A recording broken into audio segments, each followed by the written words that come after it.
Everyone knows Fibonacci spirals show up in sunflowers.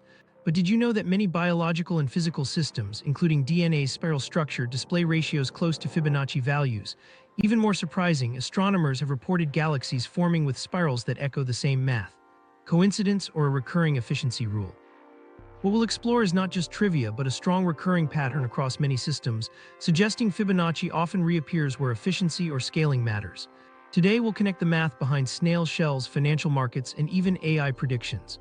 And by the end, you'll try one tiny test yourself in under 30 seconds using just your phone. Before that, let's start closer to home and look at how these patterns show up invisibly inside your own body. The Fibonacci patterns hidden in your body. At the smallest scale, Fibonacci patterns appear in the very molecule that makes life possible, DNA.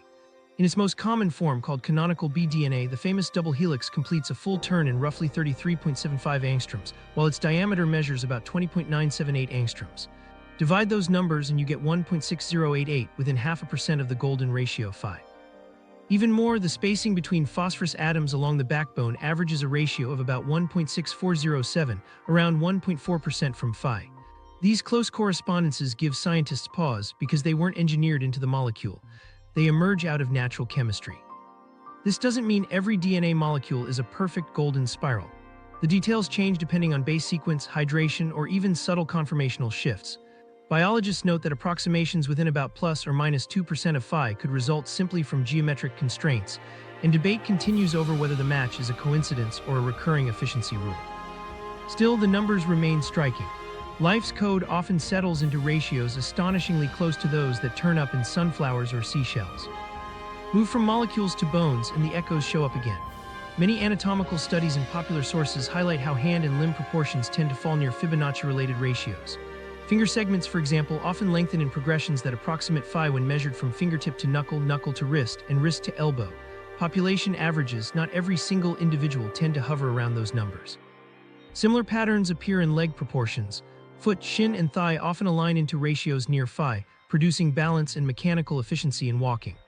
These are not literal Fibonacci integers written into the skeleton, but recurring averages that suggest evolutionary pressures favored proportions near certain stable ratios. You can actually test this with a quick experiment right now. Take out your phone and open the calculator. Measure the distance from your fingertip to the knuckle, then from the knuckle to the wrist. Divide the longer distance by the shorter. For many people, the result falls somewhere around 1.6, intuitively close to phi. Not every measurement lands perfectly, but the tendency itself is what fascinates researchers. Modern digital skeletal models refine what earlier ruler-based studies hinted. In 2024, updated simulations confirmed that average human bone lengths often cluster near Fibonacci-style ratios. That points away from sloppy measurements or wishful thinking, and more toward repeatable structures that help the body distribute weight, absorb stress, and move with less energy use. Evolution didn't calculate equations, but structures that balance efficiently survive better, and phi-like ratios may represent one of those persistent solutions. The face carries the same suggestion. Across decades, artists and surgeons noticed that spacing between the eyes, length of the nose, and width of the mouth often align with phi-like grids associated with visual harmony. Recent biometric scans added quantitative backing. Attractive and average faces alike often sit closer to Fibonacci-related ratios than random placement would predict. Not everyone falls on exact mathematical lines, but in aggregate, the similarity is hard to dismiss. The sequence seems to influence not just structure and movement, but even how we perceive balance and beauty. Skeptics point out that once you start looking for phi, it's easy to find close enough numbers everywhere. But biology consistently returns to proportions that stabilize growth, conserve energy, and improve survival. DNA must compress thousands of base pairs inside a nucleus without tangling. Bones have to balance load while minimizing material. Ratios near phi seem to help solve those problems. Whether the similarity is coincidence or inevitability, the results speak for themselves. The same sequence keeps resurfacing in places with real functional stakes. Consider walking mechanics again. A leg proportioned in a way that levels forces across thigh, shin, and foot lets the body move with less strain. Over thousands of generations, structures that waste the least energy tend to persist. Evolution doesn't know Fibonacci, it favors what works, and what works often aligns with phi. In this light, Fibonacci isn't a mystical fingerprint left by an external designer, but an emergent geometry that evolution keeps rediscovering. Some researchers suggest that growth itself may generate these ratios. Cells divide, bones lengthen, and tissues expand not through deliberate math, but through chemical gradients and stress distributions. As they scale, patterns settle into proportions we recognize from the Fibonacci sequence. In other words, Fibonacci may describe the mathematics of how natural systems avoid collapse. Each approximation toward phi isn't a perfect law, but a practical balance point. That balance appears at several scales. DNA helix dimensions, bone segment ratios, and even fingertip ridges echo the same geometry. Biology isn't locked into Fibonacci, but it returns to it often enough to raise the possibility of a deeper principle. Instead of elusive perfection, what we see is Fibonacci acting as a favored pathway for growth and form across living systems. It's important to underline, not every body, bone, or molecule is a neat golden spiral. Variability is part of biology and exceptions exist everywhere, but the frequency with which these numbers arise suggests more than random chance. Statistically, we would not expect such consistent clustering if phi wasn't useful in some way. Evolution seems to have stumbled on Fibonacci as a recurrent solution, a shortcut to sustain structures under continuous pressure. The more you measure, the more the same near 1.6 ratios show up. They frame the spiral in DNA's nucleus, the span of your limbs, even the layout of a face. Each discovery ties individual biology back into the same progression seen across plants and patterns of growth. It reframes Fibonacci less as a strange coincidence and more as evidence of a universal tendency, that life gravitates towards specific proportional rules when efficiency matters most. And that perspective leads to something larger. If the code of life carries numbers near phi and the skeleton follows similar scaling, then maybe the same principle extends beyond us. We've already noticed it in flowers and shells, but what happens when you leave Earth entirely? The next patterns push far past biology into surprising corners of the natural world, where spirals shape not only the living but also entire structures of matter itself. From pinecones to black holes, nature's scaling secret. Pick up a pinecone and look at the overlapping scales. If you trace them spiraling left and right, the counts almost always match Fibonacci numbers. That familiar form seems ordinary until you notice the same spiral appears again in hurricane clouds turning above the ocean and even in the arms of certain galaxies. One is something you can hold in your hand, another spans hundreds of billions of stars, but both echo a similar geometry. What connects them is not a single cause, but a shared mathematical shape. The curve itself is known as the golden spiral, a special type of logarithmic spiral. A logarithmic spiral expands outward by a constant factor for every quarter or half turn. It keeps opening at the same angle no matter how big it grows. The golden spiral is one version of this curve, in which the constant expansion factor ties directly to the golden ratio, phi, about 1.618. That's why Fibonacci numbers, which converge toward phi, give rise to a spiral when turned into geometric steps. It looks elegant, but the real key is that such spirals naturally balance growth and spacing. For plants like pinecones or sunflowers, the mechanism behind the spiral is phyllotaxis, the way new seeds or scales add themselves. By emerging at an angle of about 137.5 degrees, the golden angle, they spread out evenly. This placement avoids wasted space or overlap, so over time the spiral becomes visible, balancing biological growth through geometry. It's efficient, nothing is actually counting Fibonacci numbers, but the sequence captures how natural packing arranges itself. Hurricanes arrive at spirals through a very different mechanism. Here, air pressure differences, rising warm air, and the Coriolis effect combine as the storm rotates. That dynamic bends streamlines of air inward until they curve into near logarithmic spirals. The mathematics look similar to a pinecone's pattern, but the drivers are atmospheric physics, not seed arrangement. Spirals again signal systems finding balanced flow, in this case between pressure gradients and Earth's rotation. At galactic scales, the mechanism changes once again. Spiral arms form partly through density waves, angular momentum, and gravitational pull among vast numbers of stars and gas. When astronomers measure these arms, the angles at which they open, the pitch angles, often approximate a logarithmic spiral. Some researchers note that in certain galaxies these measurements come close to golden spiral values, while others stray from them. They aren't exact matches to Fibonacci every time. Galaxies are too complex for perfect symmetry. But the tendency towards spiraling fits the same broad idea.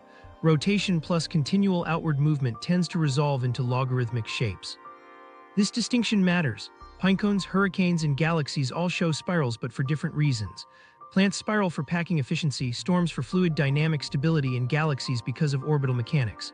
The resemblance across these forms doesn't mean identical rules, but it does show how often logarithmic spirals emerge when systems organize themselves. NASA's PHANGS survey using the James Webb Space Telescope produced some of the clearest modern images of galactic spirals. The fine detail astonished astronomers. Arms extend outward with pinpoint filaments, and star-forming regions trace delicate arcs. Analyses compare some of these arms to golden spiral expectations, and in certain measurements pitch angles sit close to phi-derived values. But scientists remain cautious. Not every galaxy matches so neatly. Spiral arms vary according to mass, interactions, and dark matter distribution. The key point is that the family of logarithmic spirals shows up again and again, not that every galaxy hides a perfect Fibonacci ratio. Closer to black holes, spirals appear one more time. Matter drawn toward an event horizon rarely falls straight in. It accumulates into disks, swirling faster as gravity tightens the orbit. These accretion disks often display patterns where the inward pull combined with constant rotation produces near logarithmic spirals. Recent simulations from 2023 onward modeled how turbulence and angular momentum distribute material into these curves. The outcome is not decorative. It reveals how matter rearranges when energy and gravity fight for dominance. Spirals also appear in simulations of giant galaxy clusters, where thousands of galaxies interact in enormous networks. Gravitational binding combined with cosmic expansion applies constraints at scales we can barely imagine. In computer models, the spacing and distribution sometimes approximate ratios tied to familiar Fibonacci-based scaling. Again, this doesn't mean precise golden spirals exist everywhere, but that once structures grow under similar pressures, they often drift toward these recurring arrangements. Why do such different environments keep making spirals? A recurring answer is efficiency. A logarithmic spiral maintains constant shape while scaling up without bounds. That property lets seeds, storms, or stars spread across space smoothly. A fixed angle close to the golden angle when Fibonacci is involved brings balance between growth and existing structure. In biology, that maximizes packing without overlap. In weather, it stabilizes rotating air masses. In astronomy, it spreads stars into clear arms rather than dense knots. The cause is never identical, but the outcome is recognizable geometry. It's worth emphasizing the limits. Not every flower grows on strict Fibonacci lines, not every storm looks golden, and many galaxies deviate, but statistical patterns show a preference. Evolution, physics, and gravitational systems repeatedly land in spirals when balancing forces. The Fibonacci connection makes those spirals measurable, giving us a way to compare very different systems with a shared reference. Scientists highlight this not as mystical evidence, but as examples of how a single mathematical family of curves emerges wherever scaling and rotation interact. Seen this way, the pinecone isn't just an isolated curiosity. It's an easy entrance into a geometry that also governs phenomena as vast as hurricanes and galaxies. The math proves flexible enough to appear in everyday objects and then again in the furthest images captured by space telescopes. Its persistence suggests Fibonacci is more than ornament, it's repeatedly useful. Understanding these appearances today depends heavily on technology. High-resolution cameras and telescope arrays help scientists quantify spirals at galactic scales. Climate modeling sharpened understanding of hurricane coring and airflow. Computational biology refined how plants naturally distribute leaves and scales. At each scale, the same curve rose independently, confirmed not by metaphor but by measurement. This crossover can leave a lasting impression. Think of the spirals carved into a tiny pinecone on a forest floor and compare them to spirals NASA observes billions of light-years away. The vast difference in size is almost incomprehensible, yet our mathematics can describe both in similar language. That's the thread Fibonacci ratios tie together, not because every system copies the same blueprint, but because certain geometries keep providing stable results. That brings us to an important point. The spiral is ancient, but its recognition as a mathematical phenomenon is younger than the mathematics we've inherited. People noticed spiral forms long before space telescopes or hurricane satellites existed. Yet articulating the underlying ratios and showing how they relate to Fibonacci required human insight carried forward in written works. To see how these observations were passed into history and later reshaped mathematics in Europe, we shift from cosmic systems back to the Middle Ages, a period when one man gave his name to the sequence we now associate with all these spirals. The man behind the maths. In the early 1200s, the city of Pisa was a hub of trade and movement. Ships crowded the harbor, carrying spices from the Levant, textiles from North Africa, and ideas exchanged as freely as any goods. In this environment of commerce and calculation grew a boy named Leonardo, the son of a merchant official. History would later remember him as Fibonacci, one of the most influential mathematicians of the Middle Ages. But at first, he was simply a child surrounded by numbers in action, watching how trade relied on systems of keeping track of value. To understand why his contribution mattered, picture the way arithmetic worked in Europe before him. The standard was Roman numerals, those combinations of x, v, and I carved into stone. They looked impressive on monuments but were clumsy tools for daily business. Multiplying or dividing large values with them was slow, sometimes impossible without an abacus, and handling fractions could feel like an endless chore. Outside Europe, though, things had already shifted. Traders in Arabic-speaking regions used a system originally developed in India, the Hindu-Arabic numerals. It used digits 0 through 9, including the 0, which had no real equivalent in Roman numerals. This wasn't just a new set of symbols, it was a framework that allowed faster, clearer, more flexible calculation. Leonardo encountered this system early. His father, Guglielmo, was a merchant customs representative who worked in North Africa. That role exposed his son to places where trade was conducted not in Roman letters, but with this far more efficient numeral system. Traveling with him to the Algerian port of Buja, Leonardo saw merchants performing calculations quickly, tracking interest or exchange rates with relative ease. To a young man trained to see how commerce depended on arithmetic, this difference was striking, almost transformative. When Leonardo returned to Italy, he didn't leave that experience behind. He gathered what he had learned and in 1202 wrote a book that would make him famous, Liber Abaci Asterisk, or the Book of Calculation. The work formally introduced the Hindu-Arabic numeral system to Europe. With it, multiplication, division, and work with fractions became manageable on paper rather than only with counting boards. For merchants, this meant reduced errors and faster deals. For tax collectors and administrators, it meant clearer records. Here was mathematics not as abstract philosophy, but as a tool to accelerate everyday life. You can imagine how different calculations looked with this change. A merchant calculating 78 times 42 in Roman numerals would struggle with long, error-prone steps. With Hindu-Arabic numerals, the task was simply 78 times 42, solved much faster. This single shift in representation was like moving from writing on wax tablets to writing on lined paper, with the results instantly clearer. And yet, when Leonardo first proposed it, the change was not automatically welcomed. Some clung to tradition, insisting the old symbols worked well enough. Others were deeply suspicious of zero, which Europeans found unsettling. To them, it seemed strange, even dangerous, to represent nothing with its own symbol. But over time, the advantages spoke louder than resistance. Liber Abaci wasn't written in the style of a scholarly treatise. Leonardo structured it for working people. He filled its pages with examples traders cared about, converting between currencies, dealing with interest, measuring goods, and finding fair exchanges. It was practical math, explained in ways that connected directly to problems people had to solve in their daily business. Hidden among these applications was a sequence of numbers he used as an illustration, not knowing that centuries later this simple example would become his namesake. The sequence itself had been known to Indian scholars many centuries earlier, appearing in discussions of poetry, meter, and combinatorial patterns. Leonardo did not invent it. What he did was fold it into his book as a memorable puzzle, a problem involving pairs of rabbits breeding month to month under ideal assumptions. Start with one pair, assume each reaches maturity in a month, and from then on reproduces each new month. Count the total pairs over time, and you find each number equals the sum of the two before it. The sequence, while not original to Leonardo, stuck in European memory because of how he used it, as a story problem, visual, easy to imagine. This rabbit problem gave the sequence a foothold. It wasn't abstract theory, it was accessible and engaging. Later generations would attach his own name to the numbers, the Fibonacci-sequence, and that naming is what carried it forward long after details of trade practices and tax calculations faded. He didn't invent the idea, but because he placed it in asterisk Liber Abaci asterisk, he made sure the sequence was visible to Europe, and from there it spread into wider culture. Leonardo's enduring importance isn't only that the sequence bears his name. His true revolution lay in bridging systems of thought. He drew from Indian mathematicians and from techniques developed by Arab scholars, then connected them to European needs. He passed along both efficient numerals and examples like the rabbit sequence at a time when Europe was ready for new tools. The result was a major turning point. Science, trade, and record-keeping all gained momentum from the adoption of his recommendations. Later advances in astronomy, geometry, and physics depended on that shift. Without it, many forms of Western mathematics would have advanced more slowly. The change wasn't trivial.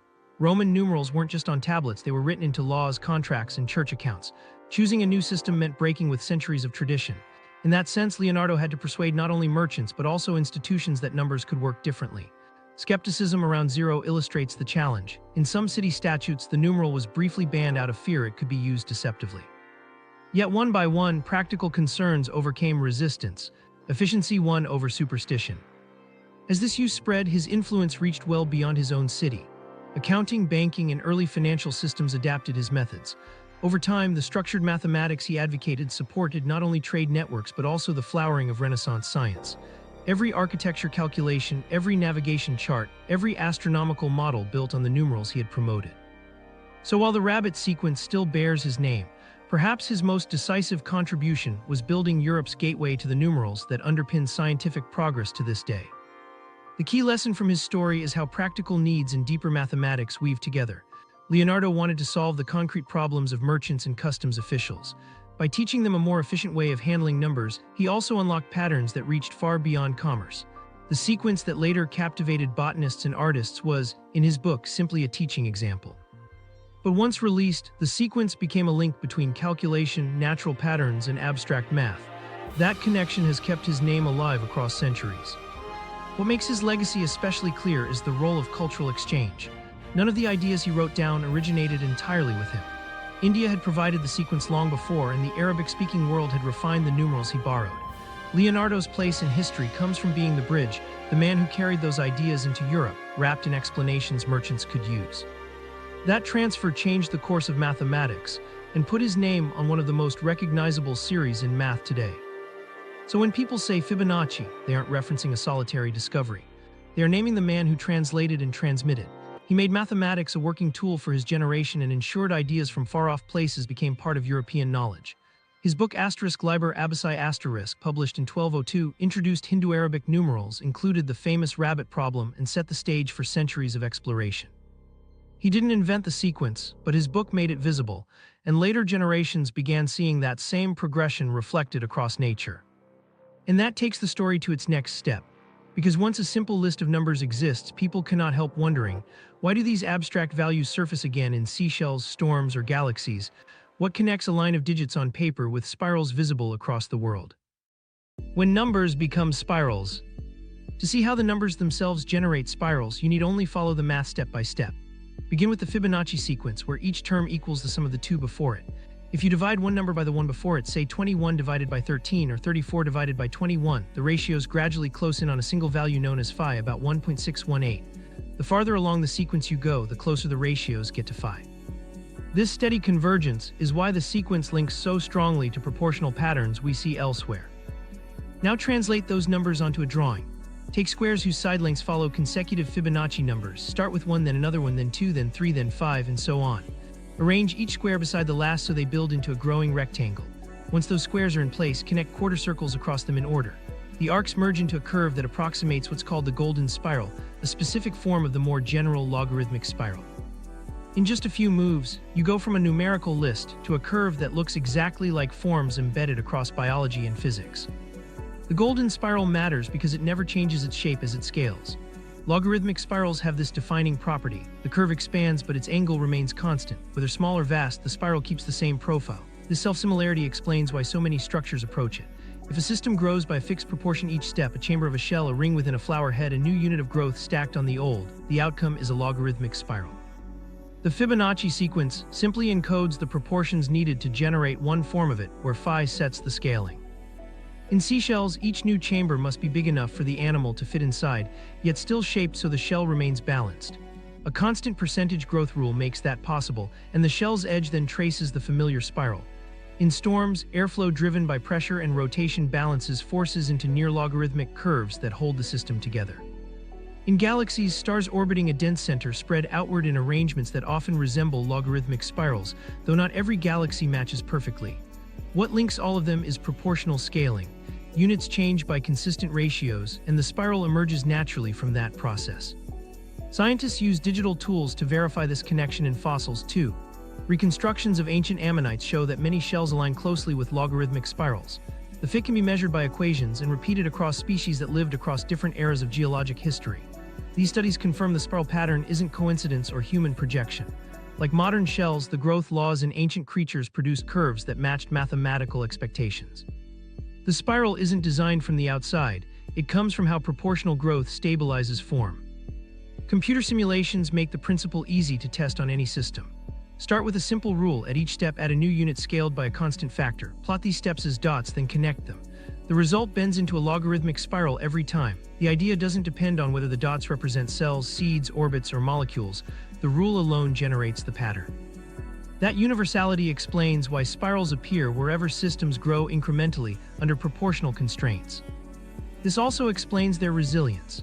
Unlike circles or ellipses, which distort if growth overshoots or undershoots, a logarithmic spiral can absorb irregularities while keeping its basic shape.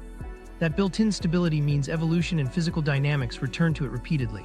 Spirals show up not because every natural system chooses Fibonacci, but because proportional scaling tends towards spirals, and Fibonacci ratios approximate the needed constants so well. Many spirals end up close to the golden spiral without hitting phi exactly. The similarity alone underscores how often these rules apply. Examples keep piling up across scales. In plants, spiral leaf arrangements maximize access to sunlight and rainfall. In bacterial growth on a culture plate, boundaries curl into logarithmic forms as colonies expand. In planktonic shells, microscopic spirals mirror the growth rules seen in ammonites. Each example demonstrates the same point: proportional growth steps lock into stable spirals, and Fibonacci ratios capture the mathematics behind them. Numbers on a page and curves in nature are linked by a clear, repeatable process. When compared side by side, the similarity stands out vividly. A seashell photographed against a plotted golden spiral, a satellite image of a cyclone overlaid with the same curve, or a galaxy arm traced with a logarithmic arc all show the same geometry at wildly different scales. It's not mysticism. These spirals form as direct outcomes of scaling rules and dynamic balance. That's why the mathematical curve feels so familiar across different domains. It is a consistent solution to recurring problems of space, growth, and stability. In fact, the sequence and spiral combination highlights something deeper about mathematics itself. Rather than being only a language we impose after the fact, mathematics describes processes inherent in nature. When a shell grows or a storm organizes, the outcomes match forms written down centuries ago, not because someone enforced them, but because the logic of proportionality makes those outcomes inevitable. Equations and natural patterns overlap because they describe the same principles from different angles. This is also why spirals persist across variation. If a plant grows unevenly, shifting its spacing slightly at some point, the spiral structure doesn't collapse. The form adapts and stays recognizably spiral. That adaptability means spirals spread through evolution, reappearing independently in countless species and structures. They provide advantages in packing, balance, or resilience. What looks decorative also solves practical challenges. Once brought into the realm of visualization, these spirals become even more striking. Computer graphics can animate how Fibonacci rectangles generate curves, or show how simple proportional growth rules spread seed clusters into dense but ordered spirals. When paired with photography of fossils, plants, or galaxies, the overlays emphasize that math and nature agree. It becomes obvious that what grows, expands, or rotates under proportional rules ends up tracing logarithmic spirals. A list of numbers becoming a universal curve reveals why Fibonacci has held attention for centuries. The sequence encodes proportions that line up with efficient growth patterns. As self-similar spirals appear in both everyday life and cosmic scales, it turns out the mathematics explains stability and economy without design. Fibonacci numbers lead into phi, phi leads into spirals, and spirals demonstrate nature's tendency to organize efficiently. And while this explains natural forms, there is also another domain where spirals tied to Fibonacci appear, not in biology or astronomy, but in human design choices. The same curves that govern shells and storms sometimes appear in things people build, from print layouts to corporate imagery. That connection raises a new question.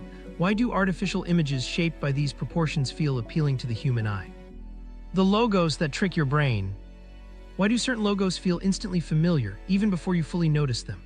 It goes beyond color palettes or clever icon choices. Many designers and commentators argue that logos often rely on proportions tied to Fibonacci numbers and the golden ratio, claiming these ratios make shapes feel more natural to the human eye. But while these analyses are common, they're also debated. Some logos really were created using mathematical grids, while others appear to have had spirals and ratios retrofitted onto them after the fact. Apple's logo is a frequent example. Design blogs and presentations often show that its curves can be mapped against circles whose diameters follow Fibonacci numbers.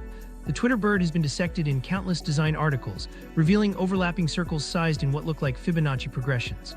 Pepsi's sphere is often included too, with its white wave shown against spirals that resemble golden ratio arcs. In all these cases, the claim is that the hidden geometry makes the logos feel harmonious, recognizable yet unobtrusive. But the caveat is clear. While some grids truly guided the design phase, others were added later as a way to suggest an intentional mathematical link. The golden ratio here functions less as a strict rule, more as a flexible guideline. Even professional designers acknowledge this. Many design communities and tutorial resources promote golden ratio templates to structure layouts, dividing a canvas into golden rectangles, aligning major shapes along phi-derived lines, or scaling circles by Fibonacci steps.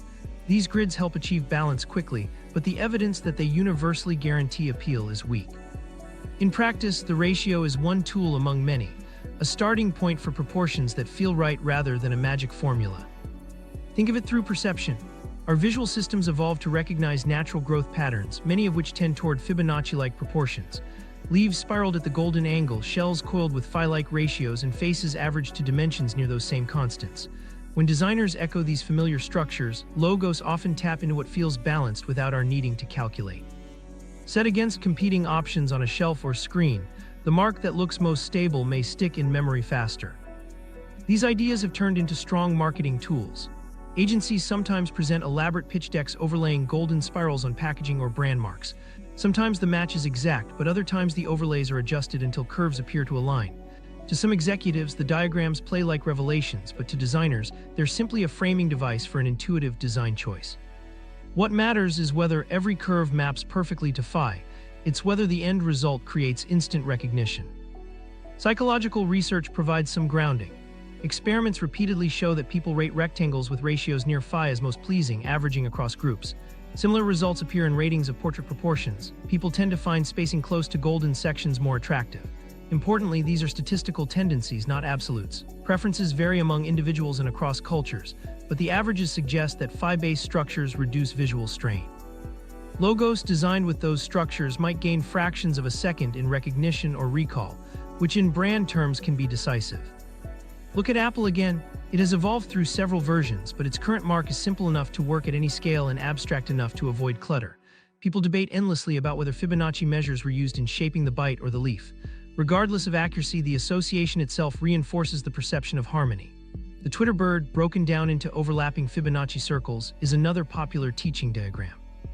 The Pepsi redesign, though controversial, was also analyzed along golden ratio curves.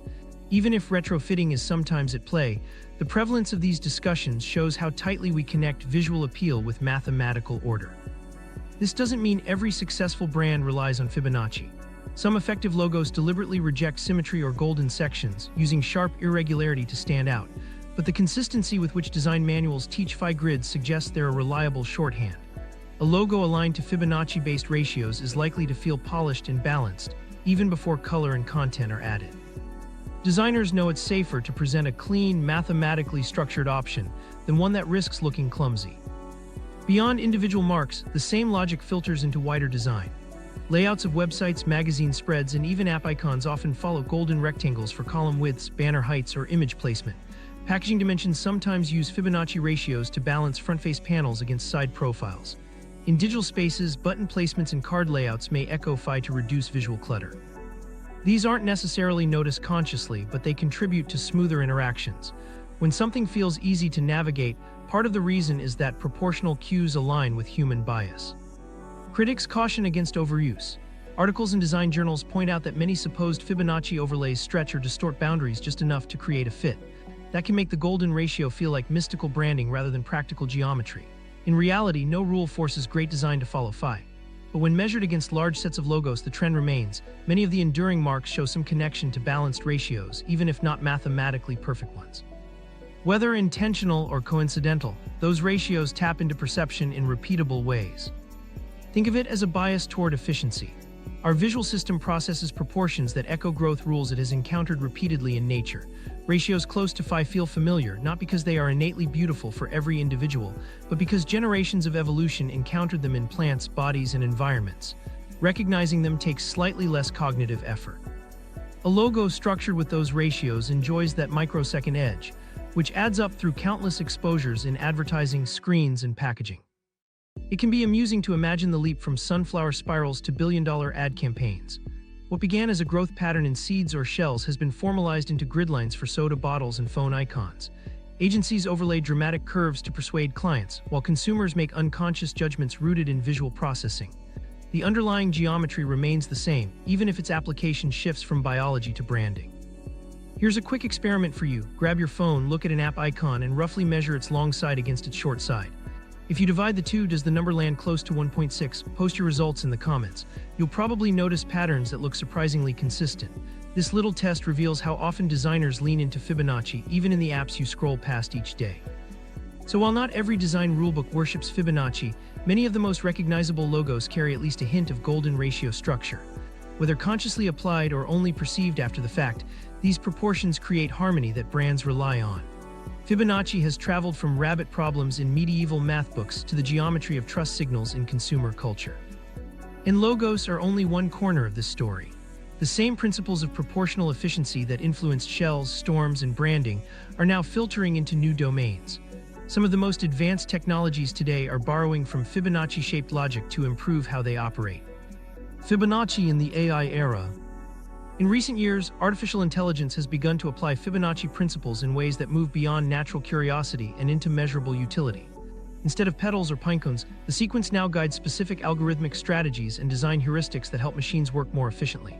What started as a numerical pattern in medieval manuscripts is now leveraged in contexts where efficiency, speed, and balance matter most.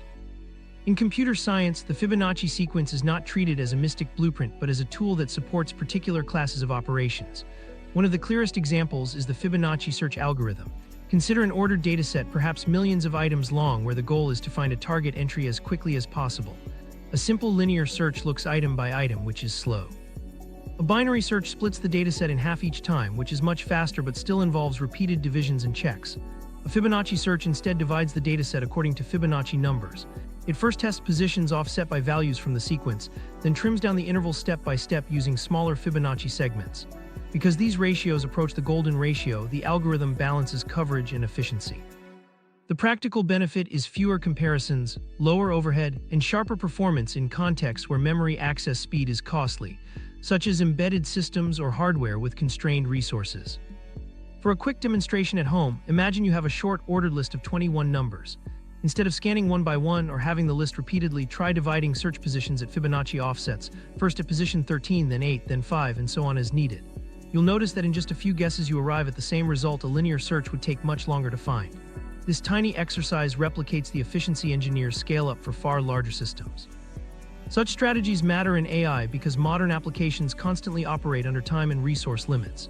Algorithms parsing stock trends, routing delivery fleets, or scanning massive databases cannot afford wasted steps. Engineers in recent projects have reported success incorporating Fibonacci-based searches into scheduling and optimization routines. In these cases, computation time or energy is allocated in proportion to Fibonacci ratios. Under this scheme, weaker candidates receive only minimal testing, while stronger candidates scale their share upward in increments tied to phi. The system avoids wasting effort on dead ends without shutting out potentially promising alternatives too early. The principle echoes the way plants angle leaves at the golden angle to capture light efficiently. Applied to machines, it means resources flow toward promising leads more smoothly. Popular machine learning architectures, convolutional networks, transformers, and reinforcement learning frameworks do not intrinsically encode Fibonacci ratios at their core. Claims that neural networks themselves use Fibonacci shapes overstate the case. Instead, Fibonacci methods appear as targeted heuristics, tools to search, to tune, or to support proportional scaling where it saves time. The distinction matters. Most AI systems function without explicit Fibonacci structures, but engineers borrow Fibonacci-based tricks in contexts where they help. One area where Fibonacci helps visibly is hyperparameter tuning. Large models may have dozens of adjustable variables, learning rates, dropout coefficients, hidden layer depths, and more. Exhaustively testing every setting is computationally impossible. Researchers have found that search intervals shaped by Fibonacci allow a more ordered narrowing toward optimum values than random guessing. By allocating resources along ratios defined by the sequence, the model converges faster onto high-performing regions. These measurable improvements demonstrate that Fibonacci isn't a universal key, but when applied correctly, an effective shortcut. Fibonacci coding also contributes to data compression techniques.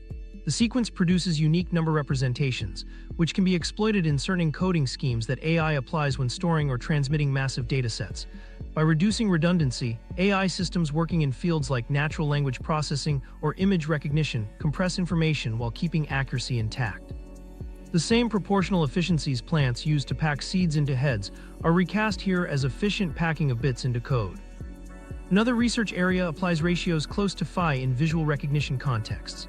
Algorithms tasked with recognizing objects at varying scales, faces at different distances, for example, sometimes perform better when geometric transformations mimic proportional scaling linked to the golden ratio. The idea is that stable proportional changes help the model maintain recognition across variations. A system tuned this way resists errors that would confuse algorithms not trained on phi-like transformations. These uses reinforce the broader category of bioinspired computing. AI has long borrowed from nature. Ant colony optimization, genetic algorithms, simulated annealing, and neural networks themselves point back toward natural phenomena for guidance. Fibonacci's role is narrower but significant. It provides a mathematical framework not tied to any single biological system, but to efficiency in scaling and partitioning. By adopting it, algorithms can achieve balance between resource spread and precision. It is less about mysticism and more about mathematics that happen to find solutions nature also adopted independently. An interesting development comes when AI systems themselves search for patterns in raw natural data. In some recent projects, models trained to identify hidden structures in astronomy or biology data resurfaced Fibonacci-like spirals without being instructed to. That is, when asked to compress, classify, or generalize, they gravitated toward proportionalities recognizably similar to those we label Fibonacci-derived. For humans, this discovery carries symbolic weight. For the machine, it simply shows that minimizing waste and finding stable configurations often resolves into similar ratios. Design-driven applications also borrow from these principles. Some AI-powered layout generators and design platforms embed golden ratio grids into their defaults, guiding text placement or image proportions. The logic is straightforward. A layout close to phi tends to feel balanced, and automating those proportions spares designers early effort. As with physical logos and graphic design, the results don't guarantee beauty or effectiveness, but they push outcomes toward harmony faster than trial and error. All of this makes Fibonacci and AI less about a universal law and more about a toolkit. Fibonacci search shortens ordered lookups, ratio-based allocation trims wasted computation, compression and scaling heuristics improve performance in some data-heavy contexts, and design templates simplify visual organization. Beyond these concrete applications, there is no evidence AI becomes smarter automatically because of Fibonacci. Intelligence arises from learning, generalization, and decision-making, not from embedding a ratio. Yet engineering research suggests that in areas where efficiency matters most, Fibonacci provides repeated, reliable advantages. What emerges is a picture of continuity. Fibonacci offers methods to balance precision and adaptability in digital form just as it does in natural growth. It narrows down possibilities step by step while maintaining coverage, allowing a smooth path toward solutions without sharp reversals. That stability is what makes it popular in both fields. A biological organism doesn't explicitly calculate Fibonacci steps but grows in ratios close to them because it reduces stress. A computer program doesn't know Fibonacci is special, but developers apply it in tasks where trimming time and space efficiently aligns with system constraints. Taken together, these cases highlight why Fibonacci enters conversations about advanced technology. The sequence encodes proportionality, balancing exploration and conservation. Applied selectively, that same mathematical rule improves algorithms where time is scarce, data is vast, or aesthetics matter. It is not an omnipresent force in AI, but where it appears, the results show clear practical value. Consider the implications. If Fibonacci methods already streamline searches, allocations, and visual designs, it is reasonable to expect engineers will keep adopting them wherever stability and efficiency are prized. From scaling robot joint movements to managing distributed computing networks, the bias toward proportionality is likely to appear again because it works. The fact that the benefits seemed across disciplines, plants, shells, AI tools, strengthens the argument that Fibonacci is not decorative trivia but a practical repeating solution. The reach of these ideas, however, is not limited to engineering or design. Patterns once traced in seeds and applied in software also begin to surface in surprising physical experiments. Researchers probing the smallest known systems are finding echoes of Fibonacci in domains as far from natural spirals as possible. At the atomic scale, where prediction often breaks down and behavior appears random, measurements have still revealed traces of the golden ratio. That raises a deeper question. Why would proportions familiar from pinecones and algorithms appear in the unpredictable world of particles? Fibonacci and quantum weirdness. Quantum physics is often described as the realm where order dissolves into uncertainty. Particles tunnel unpredictably, energy levels leap instead of glide, and outcomes depend on probabilities rather than certainties. Yet in the middle of this seeming randomness, certain engineered experiments and exotic materials show something unexpected: fingerprints of Fibonacci ratios quietly influencing quantum behavior. One of the most precise demonstrations came in 2022 when researchers at Quantinuum, supported by the Simons Foundation, created a quantum system driven by laser pulses that followed a Fibonacci-like rhythm.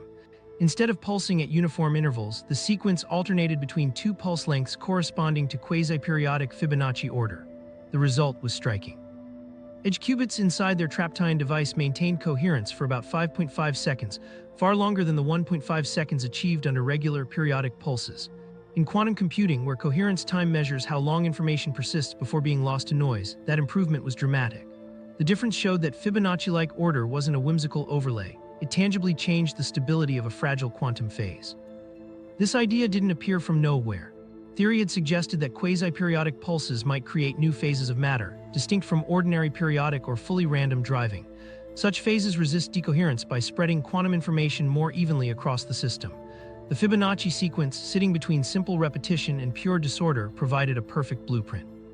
When the experimental team programmed laser pulses to mimic the sequence, the evidence matched theory. qubits resisted collapse far more effectively. It was one of the first controlled cases where Fibonacci order produced a measurable advantage inside quantum machines.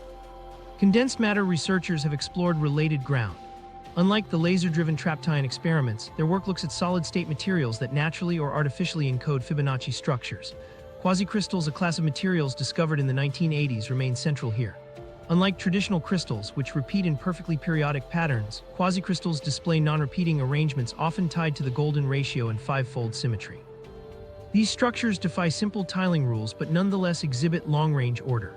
What fascinated physicists is that electrons moving in quasicrystals behave as though their permitted energy states follow Fibonacci-like spacing. Forbidden energy bands and allowed levels arrange themselves in quasi-periodic ladders, where the ratios of spacing approximate phi. Studies between 2023 and 2025 expanded the picture. When quasicrystals were probed with radiation and their electron dynamics mapped, the splitting of energy levels showed alternating large and small gaps, patterns that kept aligning with Fibonacci proportions. The match wasn't absolute. Quantum mechanics rarely gives clean integers. But the way these ratios hovered close to phi suggested that quasi-periodic lattice geometry imprinted Fibonacci-like order onto fundamental energy states. It was no longer just structure visible to the eye, like the iconic Penrose tilings used to represent quasicrystals, but mathematics engraved into the allowed quantum spectrum. Magnetic systems introduced another example. Within certain quantum magnets, excitations called magnons behave like particles. When subjected to magnetic fields, their energy levels usually spread out evenly. Yet in experiments, physicists noticed unexpected spacing ratios, ladders of levels where successive steps reflected Fibonacci-like proportions rather than equal divisions. Where hydrogen atoms produce evenly spaced energy gaps, these engineered magnets instead traced out ratios close to the golden number. To physicists accustomed to neat harmonic increments, it was as if the magnet's hidden architecture whispered the same proportions that govern leaves and shells. Theoretical proposals have also pointed toward new possibilities. Papers in journals like Physical Review Letters and Nature have suggested that exotic quasiparticles called Fibonacci anyons could emerge in certain topological quantum systems. Anyons are neither fermions nor bosons, but quasiparticles with strange exchange properties, useful for error-resistant quantum computing. Fibonacci anyons, if realized, would form building blocks for a special kind of universal quantum computation. Similarly, researchers have described Fibonacci-modulated topological Anderson insulators, systems where disorder shaped by Fibonacci order actually gives rise to robust conducting edge states. While still under exploration, these projects suggest engineers could deliberately design Fibonacci into future quantum devices to harness otherwise elusive stability. Importantly, none of this implies that all of quantum physics is governed by Fibonacci sequences. Most atoms, molecules, and solids organize their energy levels without reference to phi. The careful conclusion is that under certain engineered conditions, whether by sequencing laser pulses quasi-periodically or by building lattices with quasi-crystalline geometry, Fibonacci order generates new and reproducible effects. In other words, these are special cases where a mathematical framework borrowed from nature yields practical advantages in quantum systems. One way to think about it is balance. Purely periodic driving makes a system predictable but vulnerable to resonance, where noise accumulates. Pure randomness suppresses resonance but often damps out useful structure. The Fibonacci sequence sits in between, offering quasi-periodic order that prevents destructive buildup while keeping coherence intact.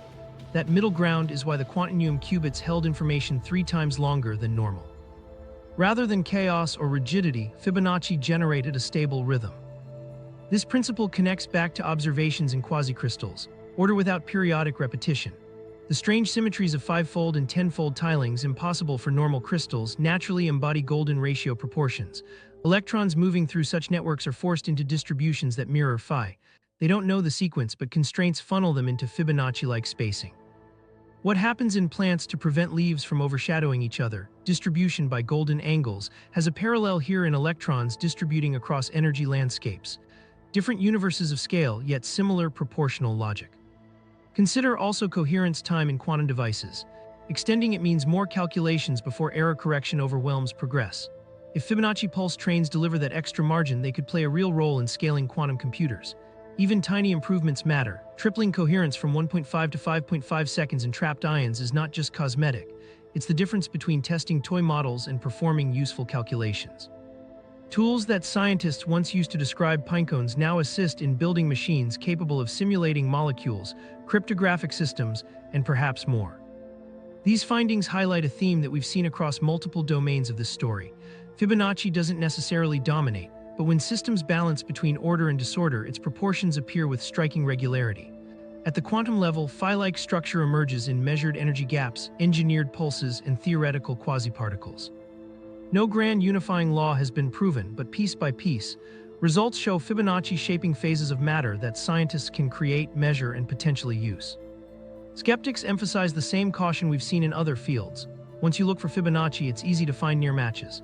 Ratios within a few percent of phi might not be surprising, but what sets these recent experiments apart is repeatability. The Traptine coherence improvements weren't weakly suggestive, they were stark.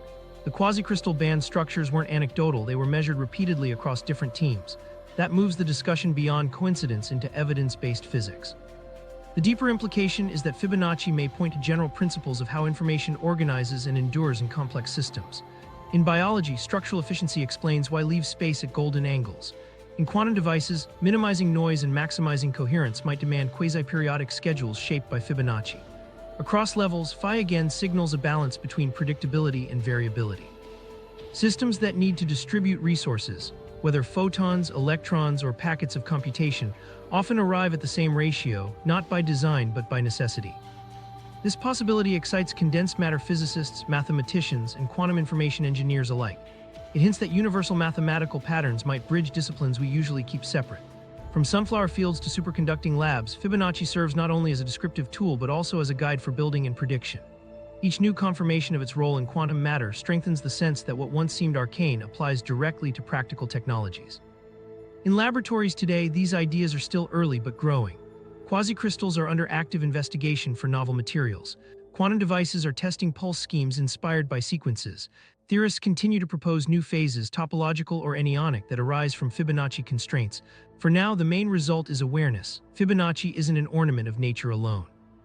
Under certain conditions, it functions as an organizing principle shaping energy, symmetry, and information flow, even at the smallest scales we can probe. And that recognition leads us gently outward. If golden ratio patterns stabilize fragile quantum systems, could they also influence human systems shaped by complexity, noise, and crowd behavior? Physics supplies clear ratios and coherence times, but people watching graphs in markets often claim to see the same proportions in booms and busts. Whether coincidence or real signal, those claims raise a tempting possibility. What if Fibonacci guides not only particles and qubits, but also the swirling currents of human trade? Money and markets, Fibonacci or fortune-telling? Is the apparent chaos of stock prices and crypto swings fully random, or do recurring proportions help explain some of the movement? One area where this debate surfaces most intensely is in trading strategies built on Fibonacci ratios. Here, the numbers are not treated as cosmic truths but as technical reference points. Many traders actively use Fibonacci retracements and extensions to mark potential levels where price might pause, bounce, or reverse. The practice is common in chart analysis, though its effectiveness, as well as whether the math reflects anything intrinsic to markets, remains contested. The foundation is what chartists call Fibonacci retracement. Whenever an asset surges and then begins to pull back, many traders apply a grid of ratios across the chart. The most common percentages, 23.6%, 38.2%, 61.8%, and sometimes 78.6%, all derive from relationships in the Fibonacci sequence or its connection to the golden ratio. Traders then watch to see whether prices hesitate around those zones. When a retracement aligns with one of these lines, some interpret it as evidence of order amid volatility. Others stress that this effect can be partly self-fulfilling. When enough eyes expect a stall at 61.8%, enough money moves in at that exact point to make it real. An example often cited occurred with Bitcoin through its series of sharp moves in 2024. After hitting new highs, Bitcoin sold off quickly and then chopped back upward. On several occasions, retracement grids drawn from recent peaks and troughs showed prices bouncing with surprising clarity near the 61.8% level. Traders who acted on those expectations sometimes caught recoveries early. Skeptics argued that with enough lines on a chart, some will always match by chance. Still, the alignment of activity across multiple sessions suggested that Fibonacci ratios had become embedded in the collective psychology of participants. Ethereum during the same period offered a parallel case. Following a steep gain in early 2025, it corrected aggressively. Analysts who had mapped out Fibonacci retracement zones noted strong trading volume when the asset neared its 38.2% retracement line. The price briefly dipped under, then reversed sharply upward. To traders using the tool, that reaction reinforced the idea that Fibonacci levels act like magnets for market behavior. To critics, it looked more like mass confirmation bias. Both perspectives matter, but what is undeniable is that these ratios guide decisions for many market participants. Fibonacci also shows up in extensions, where traders project potential price targets beyond previous highs or lows. A commonly cited example came in 2025, reported by CoinDesk. Analysts watching Bitcoin identified the 1.618 extension as a key target, which lined up around $122,000. Commentaries treated that level openly as potential resistance. Whether Bitcoin ultimately respected it or not, the fact that trading outlooks and strategies revolved around that precise Fibonacci-based number gave it immediate relevance. This illustrates the dual role. Fibonacci extensions may not predict future prices, but they can coordinate expectations in ways that influence trading flows. Traditional equity markets aren't exempt. In 2024, technology stocks responded dramatically to central bank policy changes. Traders connected pullbacks and recoveries to Fibonacci retracements, using them to set stop losses and profit targets. Some stocks appear to hesitate almost exactly at the 50% or 61.8% lines, creating short-term pivots that traders could exploit. These pauses didn't prove the ratio's dictated price, but they highlighted how technical reference points become behavioral anchors when widely applied. The reliance on Fibonacci has become almost cultural within trading forums. Charts online often overflow with overlapping retracements, fans, arcs, and extensions. To outsiders, they look like abstract art layered over candlesticks, leading to jokes that Fibonacci is finance's version of astrology.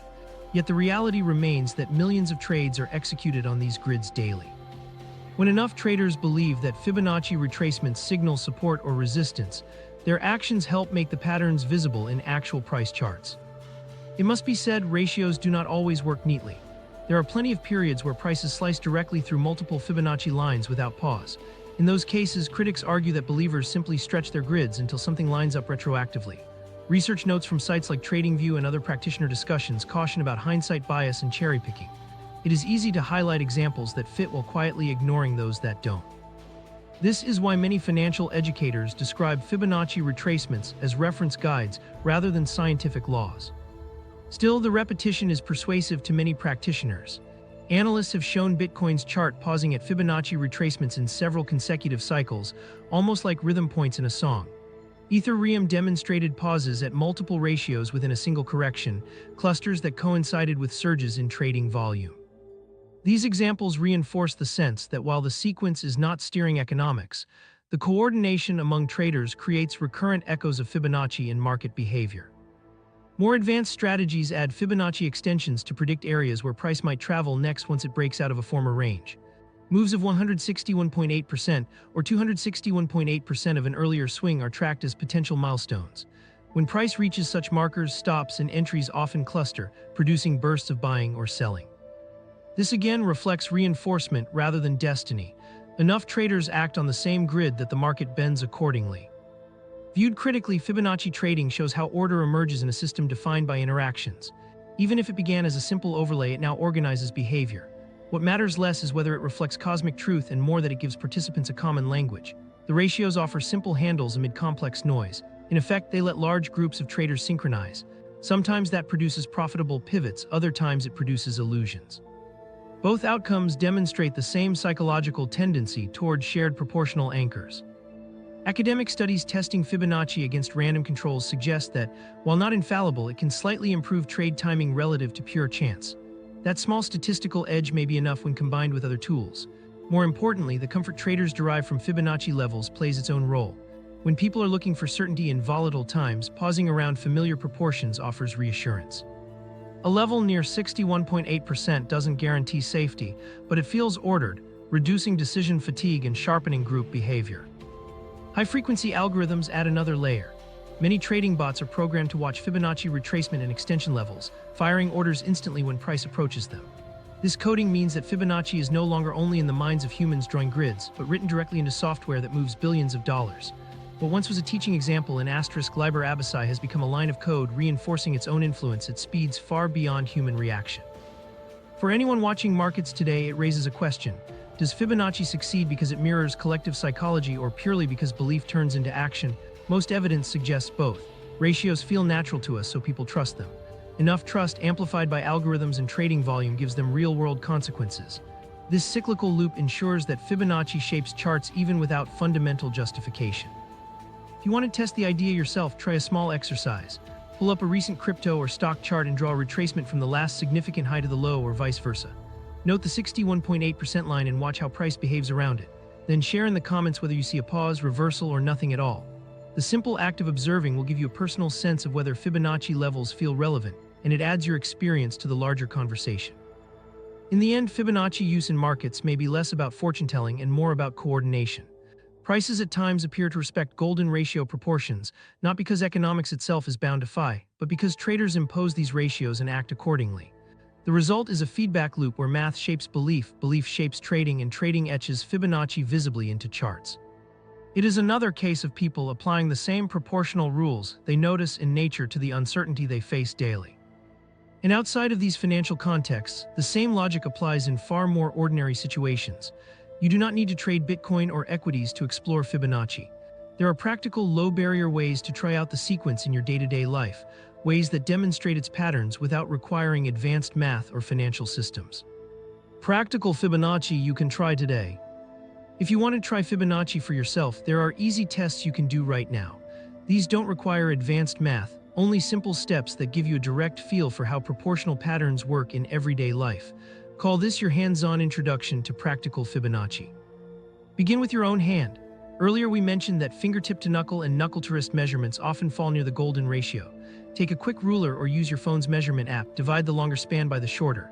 If your result lands close to 1.6, you'll see phi showing up in your own anatomy. Post your ratio in the comments. It's a simple way to confirm how often these numbers appear in living systems. This isn't about perfection.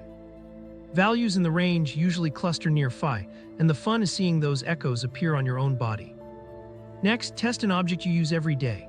Pick up your phone, a notebook, or any rectangular frame nearby. Measure the long side and divide it by the short side. Many consumer products are built close to phi, not always intentionally, but because those proportions balance comfort and usability.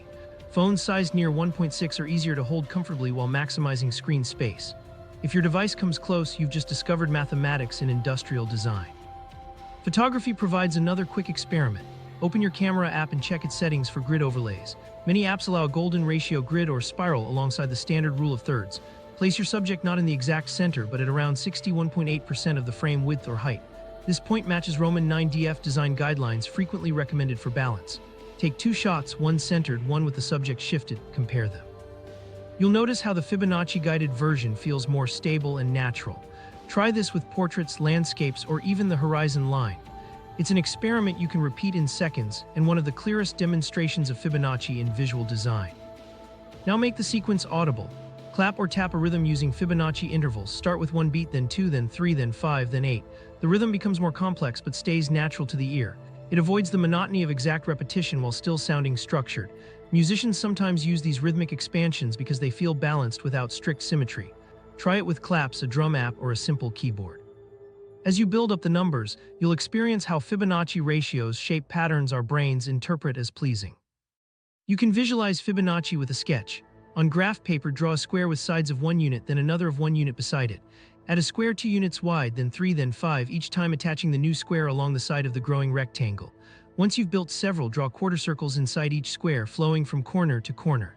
The curve forms an approximation of the golden spiral. This simple exercise creates the same geometry used to explain seashells, hurricanes, and galaxies. With just pencil and paper, you've replicated the curve nature repeatedly arrives at on its own. Finally, apply Fibonacci to time in a way you can feel directly. Set a timer for study, exercise, or practice using Fibonacci blocks of minutes. Start with 5 minutes, then rest briefly. Next, go 8 minutes, then 13, then 21 if you're still working. Each block grows steadily without overwhelming you, and the proportional rhythm creates a sense of progress. The sequence helps space energy in a way that avoids stagnation and burnout. It's a compact life tool that adapts Fibonacci from abstract ratio to everyday schedule. Each of these experiments is quick, tangible, and direct. Measure your hand, test an object, frame a photo, clap a rhythm, sketch some squares, or time your work session. Each one connects numbers on a page to real experiences you can see, hear, or feel. The impression builds. Fibonacci is not distant or arcane, it's usable. It demonstrates how proportional balance improves utility, makes patterns harmonious, or stabilizes effort. Once you've experienced these micro-experiments, it becomes easier to recognize Fibonacci elsewhere. That recognition links what you measure, snap, or sketch at home with bigger examples seen across nature and science. And that shift raises a broader question. If a handful of simple proportions can make your desk layout cleaner, your photo steadier, your rhythm richer, or your time more productive, what does it mean that the same ratio appears in shells, DNA, storms, and galaxies? This is the point where Fibonacci stops being a curiosity or a party trick and begins to suggest something larger. The same proportional rule that stabilizes a work schedule or makes a photo feel balanced might echo across structures too vast or too small to fathom. The possibility is that these repeating ratios are not just decorative.